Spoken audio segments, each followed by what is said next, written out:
Hello, my Brony and Pegasister friends. Today I'm... Okay guys, let me get straight to the point. Judging by the title of this video, I think you can all tell what it's about. I haven't done an MLP related video for quite a while now, and as such I've gotten many comments asking why, even on very unrelated videos. I kinda just, well, stopped making them. So, Inkros, why have you stopped making MLP videos? Well, the thing is, there's actually a few reasons why. This might be a bit of a rant because I've got quite a few feelings on the subject. Reason number 1. World-building problems. You all know what I used to do on this channel, a bunch of headcanon stories that were pretty much fanfiction. Why did I write them? Well, there were so many cool ideas introduced into the show that I felt compelled to expand on them. I knew that someday the show would likely break my headcanons, but it was fun to attempt to figure out what the past histories of some of these cool-looking characters were. Celestia and Luna were perhaps the most potential-filled characters in the whole show, so I sat down and wrote my own mini-story for their backstory. Eventually I wrote one for Discord, Cadence, Sombra, and my personal favorite story, Chrysalis. The MLP world has so much incredible potential. It was practically bursting with possible stories and lore and adventure. And thus, even as I wrote my own headcanons, I waited for the show to fulfill on that potential. I wanted to see how the show staff would blow me away with what they came up with for these characters. After all, these were professional writers who knew their craft. I was just a teenager who loved storytelling. But then I had to keep waiting. And waiting. And waiting. I started to realize that the show likely wasn't ever going to go over the real world building and backstory it had. Its main focus was cute, simple slice-of-life plots with the occasional adventure-filled season openings and endings. I was disappointed. As said before, the world of Equestria was so open and ready to be filled with an amazing history, but the show just didn't go there. Sometimes we got to see snippets of it, stuff that made me hungry to see more, but they were just that. Snippets. Then the comics came, and with that we finally did get more story. But alas, it was confirmed that the comics were soft canon, and ultimately many issues were rendered non-canon by the show. Another disappointment. But even then, the comics were still sort of canon, and did provide some backstory. I was very excited to find that one of the issues was going to cover the origins of Queen Chrysalis. Such a character had so many interesting plots that could be explored. Wait. What? This is her origin story? Some kind of lazy, supervillainesque mutation of bugs and trees and magic waste? And they pull it off as a weird joke with Star Swirl stupidly dumping magic crap in the swamp? Wait, what?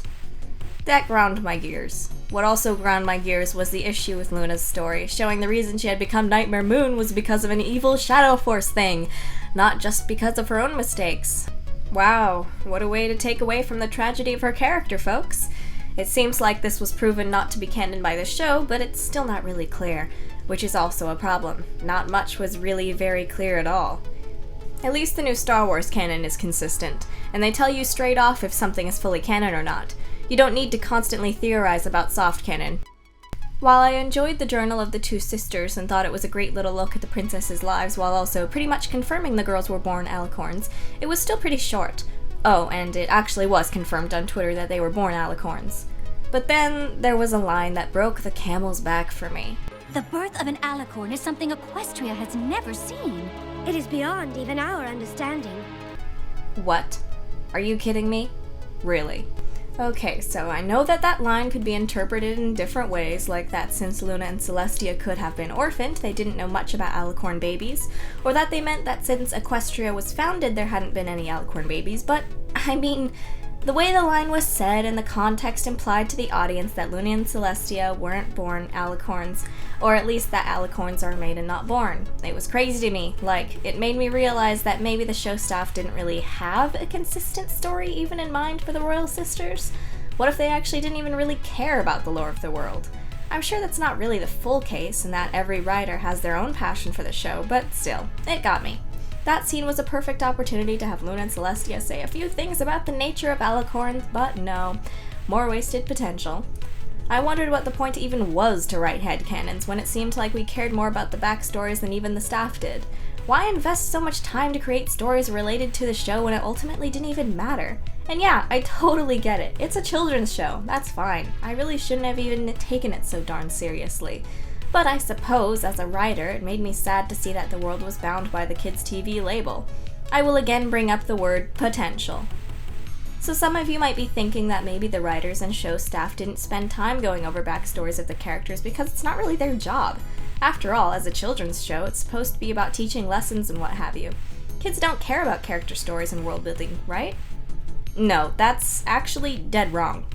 You guys know why my videos got so popular? It wasn't just the grown-up bronies watching them, it was a lot of kids too.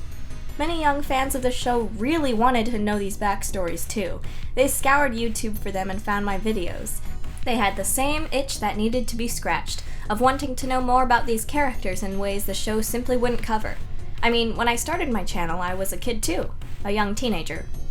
The story I wrote about Applejack's parents is one of my most popular videos, even with kids. Why? They looked up Applejack's story because they were curious. They wanted to know why in the world she didn't have any parents. Kids care about this stuff too. As a side note, parents die in Disney movies all the time, yet the mention of death is forbidden in a show like MLP? I don't get it personally. So if kids want to know about this stuff and my channel blew up because of it, then why doesn't the show go over this kind of thing? Well, first of all, I assume it's because the limits Hasbro puts on the show. And two, because the executives and writers don't understand that their target demographics actually want these stories too, not just the adult fans. As a disclaimer, I'm just making assumptions here. I have no idea as to what the staff may or may not think. Reason number 2. Gravity Falls. Let me explain. After watching MLP and thinking it was the best thing ever for a while, a little show called Gravity Falls came out. I ended up seeing it after a while and it blew my mind.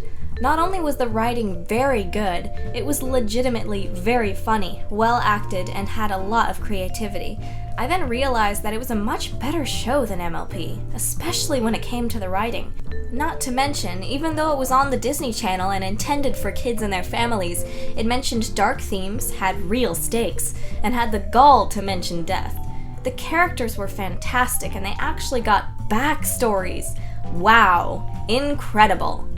Then came stuff like Over the Garden Wall, Star vs. the Forces of Evil, and The Amazing World of Gumball. I finally watched Avatar: The Last Airbender and was blown away. It quickly rose to become one of my top shows of all time, and despite the fact that I actually dislike Korra now, when I first watched it, the world building and animation blew me away despite the heavily unlikable main character. The point is that I realized that kids animation was going through another golden age. These shows, despite being for families, were simply better than MLP in my view. So when I looked back and watched episodes of MLP, my mind automatically compared them to stuff like Gravity Falls, Clone Wars, Dan Vs., which I still can't believe was a kids show, and the new show Star Wars Rebels. I realized that MLP wasn't really all that great in comparison. No, I'm not saying it's bad, just that I think it could be way better. But I also know that this has to do with the limitations given to the writers. Still, even with limitations, Gravity Falls was made, and it was fantastic. Reason number 3. Growing up. And that all led me to just, well, grow up, I guess. I became an adult, and with that I got a job, started going to college, and really got serious about my future. I now viewed my time as a precious commodity. As such, when I had the time to sit down and write, I didn't want to write about ponies. These weren't my characters. I couldn't make a living writing about them. So instead, I decided to write about my own characters. I wanted to create a world where I could have control over the characters and their interactions, where I could give them detailed backstories and flaws, where I could have them experience loss, love, and adventure, where I could create fantastical beasts and ancient battles and revenge plots and looming evils and a sprawling history. I had total freedom. I could do whatever I wanted. And so Dragon Queen was born, and I started focusing my channel on it. Since it was my own creation, it was something I could finally make money off of. I could use it to build my career and diversify my channel. If employers looked at my social media, they wouldn't see colorful, childish ponies. They would see me dedicating myself to creating my own world. And this change was good for me, not just because of my writing, but for my art as well.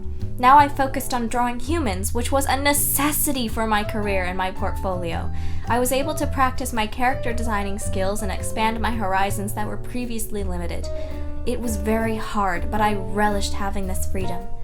But then I ran into a roadblock. one I'm still hitting today. My view count went down drastically. Videos that once got up to hundreds of thousands of views were now barely cracking 5,000. In my own eagerness to escape the pony fandom and build my career, I ended up alienating most of my YouTube fanbase. While I love and appreciate them, most simply were not watching my Dragon Queen videos. They wanted more ponies. Now, my Dragon Queen's fans are very special to me, and they are very loyal and super encouraging, always giving me hope, but I also remain conflicted. Do I do what I want and make Dragon Queen bigger? Or do I need to sit down and write more pony stuff? Stuff I'm simply not inspired to make right now.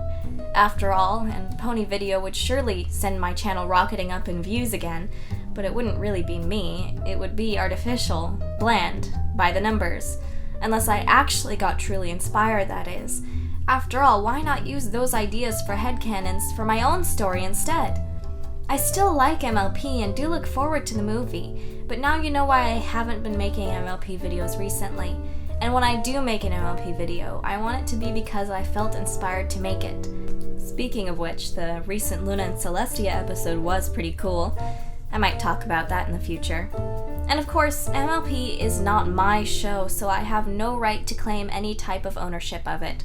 So me trying to make demands about what I think the show should be should ultimately not matter. It's not my show. Last but not least, I want to make clear that I don't think writing fanfiction or making cool fan art and videos is a waste of time. It's what makes the good part of fandoms good. Plus, fan art and fanfiction are great ways to practice your craft and share your love of a character and story with the world. I suppose I think it's a good idea to have a balance of fan art and original art. You don't have to, but personally, I think that's a good idea. So now you know. Whew, bit of a long video, but I suppose it needed to be made.